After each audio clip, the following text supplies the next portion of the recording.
Hello मेरे प्यारे दोस्तों, आप सभी लोगों का एसएस कोचिंग क्लासेस बाय संतोष सर में आपका स्वागत है। आज हम आप लोगों को क्लास 12 का सबसे महत्वपूर्ण टॉपिक पढ़ाने वाला हूं, कूलाम का नियम। ये परीक्षा की दृष्टि से बहुत ही महत्वपूर्ण है। सबसे पहले हम इसके बारे में कूलाम के बारे में डिस्कशन करेंगे। ये कहाँ के हैं? कूलाम एक फ्रांसीसी वैज्ञानिक हैं जिन्होंने सन 1785 ईस्वी में अपना क्या किया था, नियम दिया था। 1785 ईस्वी में क्या किया था, नियम दिया था। ये जो नियम होता है दो स्थिर बिंदु आवेशों के बीच में लगता है। तो चलिए सबसे पहले इस नियम के बारे में समझा जाए। कूलाम के नियमानुसार दो स्थिर बिंदु आवेशों के बीच में लगने वाला आकर्षण तथा प्रतिकर्षण बल दोनों आवेशों के गुणनफल के समानुपाती तथा उनके बीच के दूरी के वर्ग के व्युत्क्रमानुपाती होता है। इसी नियम को हम क्या बोलते हैं, कूलाम का नियम। समझ में आ गया? चलिए मैं आपको दिखा रहा हूँ कूलाम का नियम। दो स्थिर बिंदु आवेशों के बीच लगने वाला आकर्षण अथवा प्रतिकर्षण बल दोनों आवेशों के गुणनफल के अनुक्रमानुपाती को हम क्या बोलते हैं, समानुपाती तथा उनके बीच के दूरी के वर्ग के व्युत्क्रमानुपाती होता है। यही आपका क्या है, कूलाम का नियम है। यह बल उन आवेशों से मिलने वाली रेखा के अनुदिश होता है। समझ में आ गया? चलिए मान लिया हमारे पास क्या है, दो आवेश हैं Q1 और Q2। माना दो बिंदु आवेश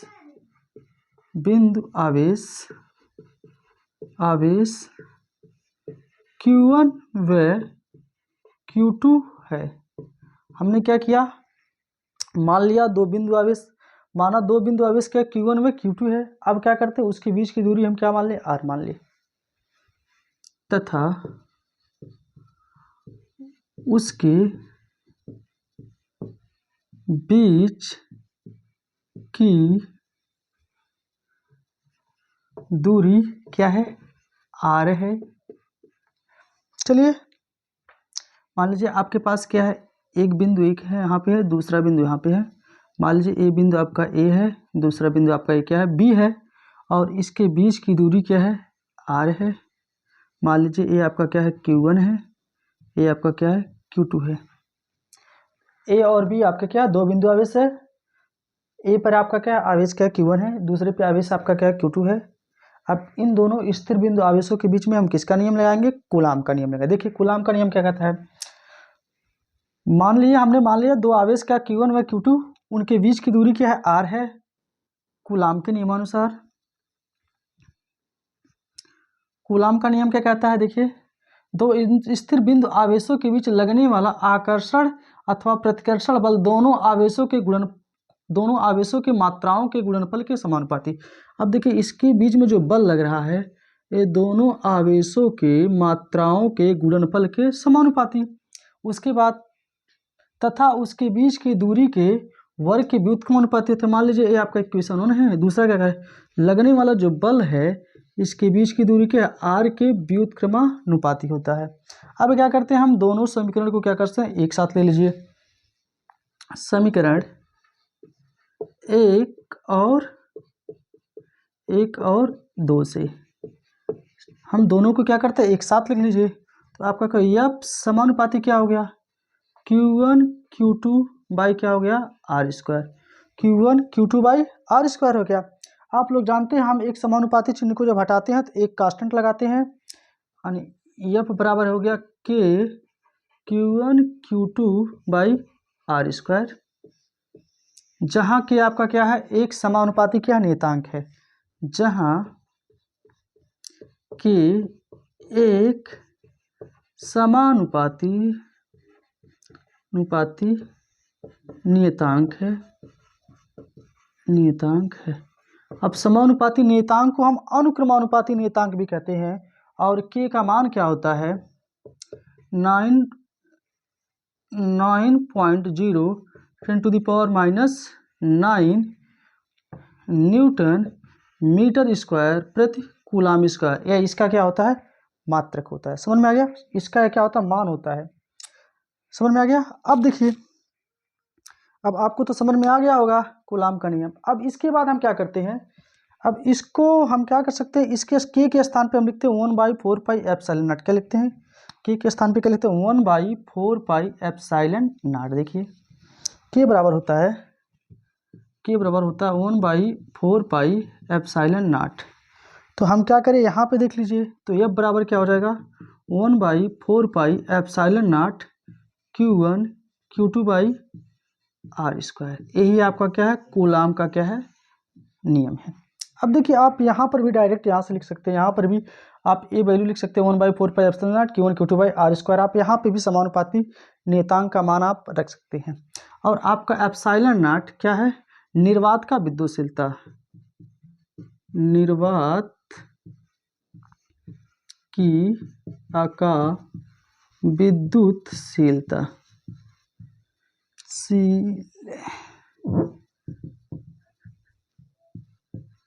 निर्वात की विद्युतशीलता, जहां पे एप्सिलॉन नॉट आपका क्या है निर्वात की विद्युतशीलता। समझ में आ गया। अब हम क्या करते हैं इसी क्वेश्चन में आते हैं, विद्युतशीलता का मात्रक और विमा बताइए। अब हम क्या करते हैं विद्युतशीलता का मात्रक निकालेंगे और विद्युतशीलता का क्या निकालेंगे विमा निकालेंगे। चलिए यहीं से देख लेते हैं। देखिए यही आपका है ना। अब हम क्या करते हैं ये है ना ये 4π है, 4π आपकी क्या है कांस्टेंट वैल्यू है यहाँ पे एप्सिलॉन का मात्रक यानी विद्युतशीलता का आपका मात्रक। देखिए विद्युतशीलता का हम मात्रक कैसे निकालेंगे, ये देखिए 4π है ना ये कांस्टेंट वैल्यू है, इसको खत्म कर दीजिए तो आपका ये आपका क्या है यहाँ डिवाइड में है मतलब भाग में है, इधर है किस में हो जाएगा गुणी में हो जाएगा। एप्सिलॉन नॉट इंटू क्या हो गया एफ हो गया बराबर Q1 Q2/r²। एप्सिलॉन नॉट बराबर क्या हो जाएगा Q1 Q2/f हो गया। अब देखिए ये क्या है आपके Q1 और Q2 के यहाँ आवेश हैं और आवेश का मात्रक क्या होता है कूलाम होता है। तो आपका क्या हो गया कूलाम, कूलाम गुणे क्या हो गया कूलाम हो गया, कूलाम गुणे कूलाम क्योंकि Q1 और Q2 दोनों आवेश हैं, कूलाम गुणे कूलाम हो गया। उसके बाद बल का मात्रक आप लोग क्या जानते हैं न्यूटन, क्या जानते हैं न्यूटन। और दूरी आपका क्या है ए, दो बिंदु है ए और बी क्या दो बिंदु है, इन दोनों बिंदुओं के बीच की आर क्या है दूरी है, ये आपका क्या है मीटर स्क्वायर। तो एप्सिलॉन नॉट का जो आपका मात्रक क्या होगा कूलाम स्क्वायर प्रति न्यूटन मीटर स्क्वायर। अगर जो कोई आपसे पूछता है निर्वात की विद्युतशीलता का मात्रक क्या होता है तो कूलाम स्क्वायर प्रति न्यूटन मीटर स्क्वायर। समझ में आ गया। अब यहाँ तक तो मान लीजिए आप हाई स्कूल में लिख सकते हैं, मान लीजिए अगर जो हाई स्कूल में है, लेकिन इंटर में आपको लिखने के लिए तभी आपका क्वेश्चन पूर्ण माना जाएगा जब उसका मात्रक और विमा आप सब कुछ लिखते हैं। तो हमारा क्या हो गया यहाँ तक मात्रक हो गया। अब चुंबकशीलता का सॉरी विद्युतशीलता का हम क्या लिखे विमा, विद्युतशीलता का विमा। अब विद्युतशीलता का विमा देखिए, अब देखिए एक कूलाम है, Q बराबर क्या होता है IT, Q बराबर क्या होता है IT। देखिए यहीं से हम निकालते हैं। चलिए Q बराबर आपका क्या होता है IT, बराबर Q बराबर IT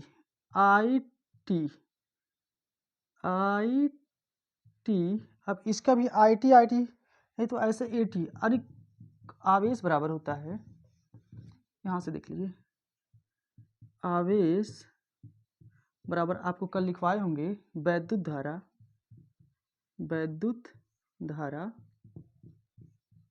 धारा गुणे क्या होता है समय